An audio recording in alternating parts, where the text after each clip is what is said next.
Nerdcore back. All right. It's your turn. It's your Was that turn. Woohoo! Did that sound extreme? All right, so we're letting the suspense build with mine a little. I put these little Post-it notes on there. Oh. And I'm going to tell little stories. We can make quips. So I don't know if I've ever quipped before. This is a first for all of us. So we have Ultimate Fallout number 4. And when I got this, I was trying to get one for a while, and they're kind of hard to come by right now because they got that Spider-Verse movie coming out, and he's going to be the star. Mm-hmm. So when I bought this, it was pretty much an impulse buy, and I was like, I got to get one, you know what I mean? I knew there was some damage to it in the spine. And when I sent it out, I remember Greg like having a hissy fit. Remember him on that speakerphone? Yeah. So he was like, this thing's, you know. Sounds just like Greg. He was. But I had it pressed and everything, and I was really hoping for like. Originally, I thought it was gonna be maybe a 9. I was like, then I realized there's no way. So I was thinking 8.5 or an 8. And I was like, no less than an 8. And I just want to get this one out of the way because it traumatized me here. I was very upset. But honestly, I'm not really that upset because I wanted one and I got it CGC and that's what I wanted to do. So it was a 7.5. That's after Greg pressed it. Yep. So there you go. So I spent the extra $10 to press it and everything else. Honestly, it would have been smart for me to just wait to buy it, but I was just kind of like, I wanted one, you know what I mean? I didn't know if they were going to skyrocket at any second, you know what I mean? So, but I ain't mad, man. I got one and I got one CGC, and that's cool enough, you know? Mm-hmm. So there's that. And then, this was from my personal collection. I bought these off the shelf. I have 2 of them. I thought this was the better copy, but I might not have grabbed the best one. But I was hoping for, you know, on all the ones that they're on my personal collection, I expect them to be high grades, the ones I buy off the shelf. It is a high grade, but it's probably about a 0.2 less than I hoped for. So this guy right here, and this, by the way, is Batman 567. It's the first Cassie Cain Batgirl. So it came back a 9.4. That hurts whenever it does that. You're like like, just come on, squeak that little 0.2 out. Come on, guy. But it's a beautiful copy, man. So I ain't mad. It is what it is, right? It is what it is. Yeah. No experience, no special liner notes aside from the Cassie Cain. Now here's the one we were talking about. This is the one I'll show you right here. This is Teen Titans number 12, guys. Now when we were talking about the liner notes, this is the first appearance of Batman Who Laughs. And I ordered this online because this was right before I got back into collecting again. And I got the expensive version. This is the Oak City Comic Con exclusive foil cover. Now they have that noted there. But if you guys look, aside from saying convention edition and then having the artists in you know, the creators' names, there's no mention of it being a key issue of the first appearance of Batman Who Laughs. It's the first full appearance of Batman Who Laughs. And he's even on the cover. Look, if you kind of look, see him? You can see And there's no liner note there saying about it being the Batman Who Laughs.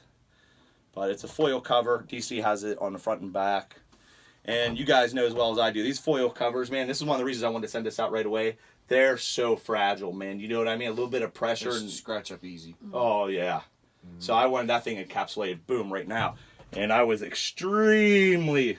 I knew it. This is the one I knew what it was. Oh, did you? That was the one that was in my pile when I went down. I was like, dude, I was expecting that. When I got that in the mail, remember Janine how happy I was? I called you. I was like, I'm so happy, dude. It was yeah, he did because it was perfect. It was a perfect copy. I'm like, it's a foil cover and it's so perfect. The corners are so sharp. I'm like, oh my god, I could have probably cut my turkey on Thanksgiving with that. Would not be a 9.8 now. That would be delicious. And then these are all out of my personal collection again. I bought this off the shelf. This is the 52 week 11. This is the first full appearance of Kate Kane as Batwoman. And we all know that, well, maybe we don't, that she's on the Arrow show now, I guess. So they're bringing her in, and it's a popular, super hot character right now. And also she's a lesbian, so, you know, all the diversity in comics and stuff. I think, you know, she's probably going to end up being, you know, an iconic character. Like I think she pretty much already is. So I definitely wanted to get this encapsulated, and I knew it was going to be a high grade. It came back a 9.6. That's a 9.6 on your FM dial. Oh, look at that. So, yay, that's a win. Okay. Uh-huh. Now, here's the one I bought from the same guy that Janine got Spawn from. Yes. And I actually did some trades on this too. And that's the Ms. Marvel #1. And I really want one of these. It's a hot character right now. You guys all know that. These comics really weren't that expensive a year ago. You know. That's the market changes so fast. You know, one little blurb about a movie or something, and then boom. That's that MCU effect. Yeah. So, anyways, me and the fellow that I traded with, we really looked at it. We couldn't decide if it was going to be a 9.2 or a 9.4, but we knew it was going to be. It had to be a near mint, especially for a comic that old. You look at it, it's brilliant colors and everything else. It ended up being a 9.2. Now on the liner notes, it says first Carol Danvers is Ms. Marvel, and then it also has Scorpion, J. Jonah Jameson, Mary Jane Watson appearance, Peter Parker cameo. It's not her first appearance. That was the last issue of Captain Marvel, so it's like her second appearance, right? Mm-hmm. So it's like her origin. This #2, I think, was her origin, right? Maybe by herself. You know what I mean? First appearance by herself. So 9.2 is a near mint minus. You know what I mean? Still near mint, still high grade. So yeah, that's definitely a win. And then this was the second key back issue I bought when I came back to collecting. Actually, this is right before I decided I was going to start collecting again. But I just wanted to remember we stopped doing it. So this is Marvel Team Up #141. And the liner note says, ties with Amazing Spider-Man 252 for first appearance of the black costume. High grade. They had it marked as a 9.2. I think so. When I purchased this off the shelf. And it came back... Drum roll.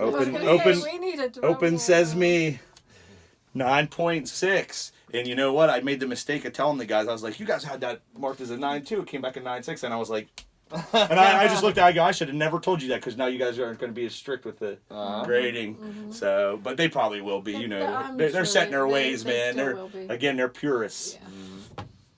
So I'm very happy about that. And this is actually a book that's always eluded me, and I've always wanted. And that's why I was one of the first ones I got because I wanted a high grade of that because it's just one of those things. You know, when I was collecting the whole Venom storyline, it's important to me. I did pick up a lousy copy of that for $3. I believe it. I saw them when I was at that con before I got that. I was seeing them, not great copies, but they were like $10-15. Mm-hmm. But I wanted a high grade one. I don't know why. I was just dead set. I need a high grade one.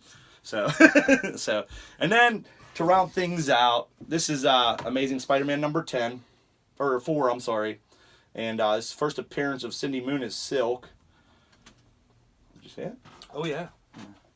So awesome female spider character, and I did when I bought this I didn't know much about Silk, but I just wanted a cool female spider character. Mm-hmm. But I actually read the story on her origin and stuff, and she's actually really cool. She has like a cool relationship with Peter Parker. It's actually really weird, but it's cool.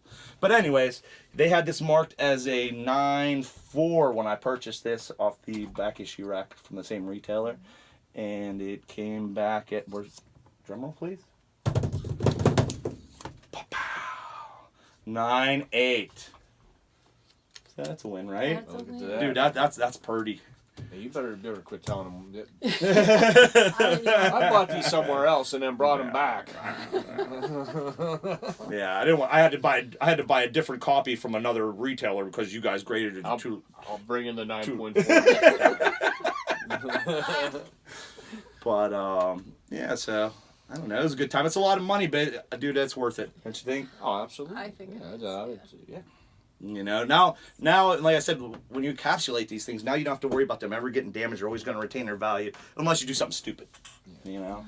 There is one thing that some people don't seem to get, and it kind of freaks them out a little bit, is when plastic meets plastic, you get something in there that's called a Newton ring. Oh yeah. And that is the rainbow, almost looks like an oil slick effect. It's just part of the comic book. Some people don't like it in their CGCs. It's just what it is. So it's nothing bad. Doesn't affect anything. It's not hurting anything. But That's the technical term. They're just called Newton rings. I've never seen I've seen pictures online of bad copies of that. I've never personally witnessed a bad copy, but I think it's almost unavoidable to some degree because I think they use oil when they're making the plastic, right? Oh, it's petroleum based. Yeah. So that actually shows up on the plastic. yeah, Todd actually, when I was looking at his Ms. Marvel, I think it was, I noticed it isn't bad, but you can actually see a little bit of it. Yeah, they're. It'll be on there. Like, if you look at it, you'll see like a little. It's gonna look like a rainbow effect. Like you can almost see it like right. Okay. You know, it's like I said, it looks like an oil slick. Like whenever you can see it come up around like her face. But I've seen them where I've seen pictures online, and it'll look like a massacre. It's nothing to worry about. It's just the plastic shell liner mating up with the stiffener. That's all. And it's that particular piece of plastic. So like, I mean, if you really hated it, you could complain maybe to CGC and they'll do, or maybe send it back and get it reslabbed for 15. I don't know. Yeah, but it's just going to come back with a different Newton ring. Yeah, probably maybe. Yeah, I didn't notice any on mine. To be honest, I didn't notice. Did you notice any on yours? You know what? I didn't even.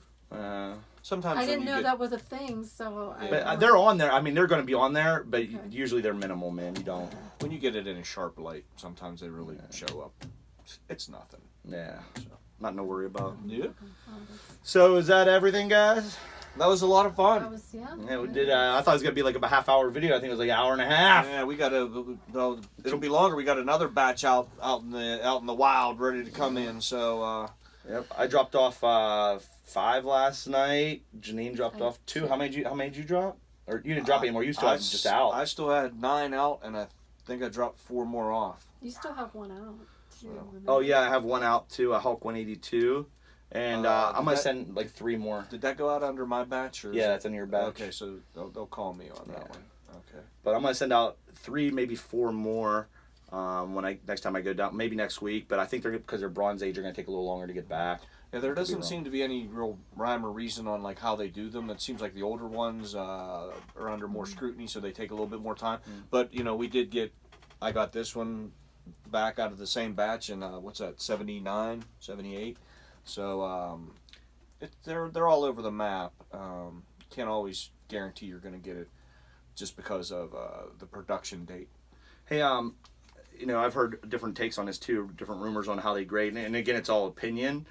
But I've heard stories where they said, you know, us like we're doing where we're sending out with the retailer and they're sending so many where they're a little more forgiving or lenient on the grading because they maybe it might be a politic or money issue, or maybe it's because they're just overwhelmed with trying to push them through. I don't know, production, you know what I mean? I don't know, but allegedly that's the rumors is if you send out with a big, you know, bulk shipment that they're a little more lenient. And I've also heard if you're at the convention and you have it done right there and you pay you know how you can expedite it? Yeah. If you do that, sometimes they're a little more lenient. Again, I don't know why or if it's even true, but, you know. It doesn't sound very fair, does it? No, it doesn't, man. That's kind of the problem is is there a standard set? Yeah, there is, but at the end of the day, that standard is your opinion, you know? I know that there's 3 graders who will look at the comic book, and they don't average the score together, believe it or not. The head grader has the final say as to what the grade will be. Judge, jury, and executioner. Yeah, I mean, if we get 2 guys that say they're 9.6 and he feels that it's a 9.4. It's going to be a 9.4. Yeah. So that's it just seems to be, from what I've read, the way they do it. So. All right, man. Well, I guess we'll nerdcore out this, huh? You guys anybody else want to say it? You guys can say it. Nerdcore out? Yeah. How'd I do?